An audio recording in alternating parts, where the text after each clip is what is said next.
অসমীয়া বুজি পায় নে নাপায়? ঠিক আছে।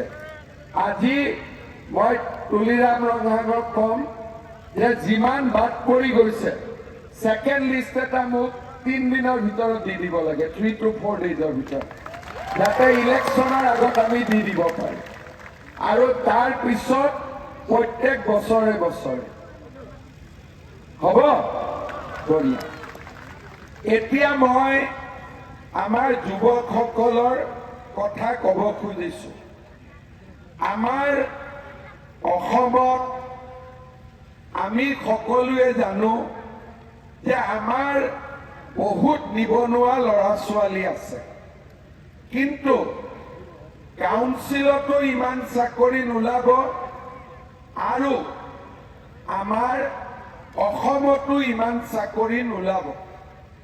যেতিয়া আমি চাকৰি নাপাওঁ, আমাৰ ল'ৰা ছোৱালী ক'ত যায়? বাংগালোৰ, হায়দৰাবাদ, অন্ধ্ৰপ্ৰদেশ, চেন্নাই, এই জাগাবিলাকত আমাৰ ল'ৰা ছোৱালী কাম কৰিব যায়। বাহিৰত কিমান দৰমহা দিয়ে?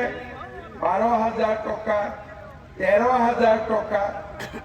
ঘৰ ভাড়া ল'ব নে নিজৰ ঘৰ চলাব নে বেমাৰ আজাৰ হলে চিকিৎসা কৰিব?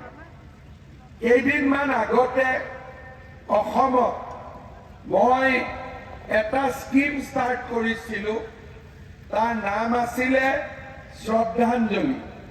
তাৰ মানে বাহিৰত কাম কৰিব যোৱা ল'ৰা ছোৱালী যদি কিবা কাৰণত মৃত্যু হয়, তেওঁৰ ডেড বডিটো আমি ৰেছপেক্টফুলি ঘৰলৈকে লৈ আহিম।